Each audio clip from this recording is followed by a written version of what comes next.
Hello everybody.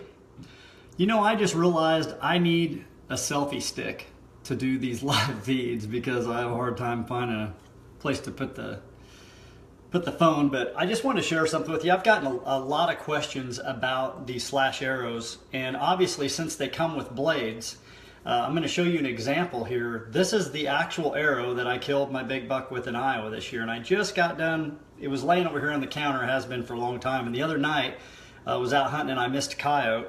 Shame on me. And, whoa. That's why I need a selfie stick. Okay, so anyway, I missed a coyote. Shame on me. And so obviously the arrow was, in the mud, the dirt, and everything.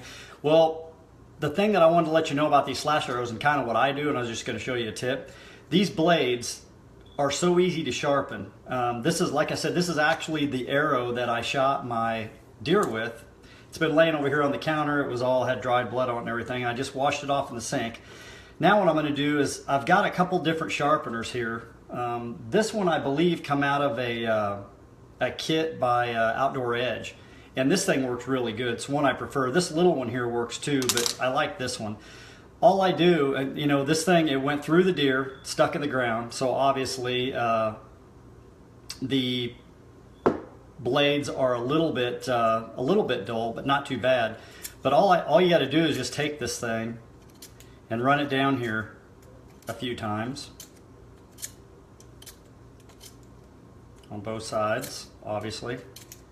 And I've already done this a little bit, just so I wouldn't have to stand here and sharpen the whole thing in front of you. And they're razor sharp. I mean, it does not take much to get a edge on them.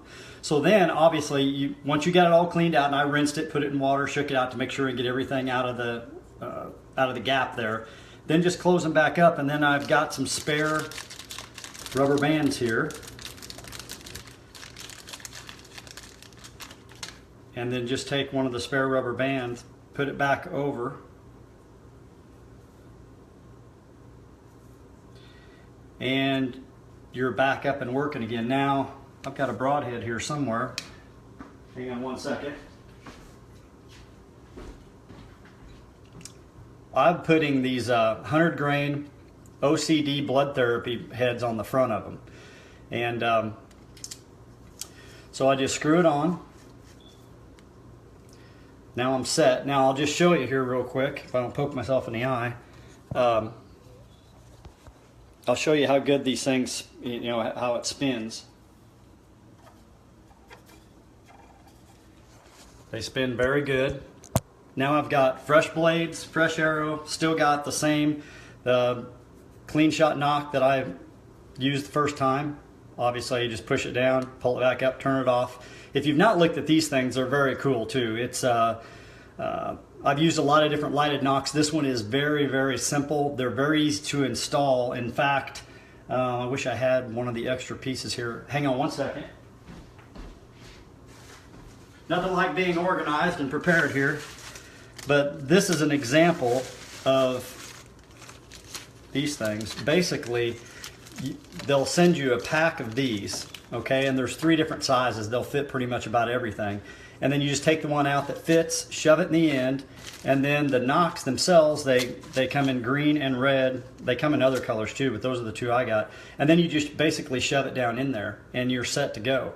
And it also has a little sleeve. I know I've talked to you about it before. It's got a little sleeve there you can turn in the practice mode so they won't come on, but I like them to be on all the time, just because even when I'm practicing, I want to see how my arrow is flying. So anyway, just a good tip for you. Just because you buy a slash arrow and you shoot an animal with it, or you miss an animal, it's not a one and done deal. The only thing you want to make sure is you didn't hit something, and the broadhead, obviously I always put new broadheads on every time unless I can sharpen them, which you can sharpen these, but always check and make sure. No matter what kind of arrow, what kind of broadhead you're using, once you put the broadhead on there, you get everything ready to go. Make sure you spin it, and make sure it spins like a dart, because if it doesn't spin, it won't shoot. So always make sure of that. But you can definitely resharpen these blades on these slash arrows, and maybe this is my lucky arrow, so I'm getting it back out, and hopefully maybe we'll shoot something else with it. But if you've not tried them, you should give them a look. That's a wicked broadhead on the front of that too, that OCD. So anyway, just kind of bored waiting for it to snow and get cold. It's cold. It's supposed to be it's supposed to get down to single digits tonight, so I wish we could get some snow to go on top of it. But anyway, I just wanted to share that with you all, and I'm not hunting tonight, but I am going to do some scouting. I'm going to do some looking around. So anyway, hope you all have a good afternoon, and we'll be sharing some more stuff with you soon. See ya. Bye-bye.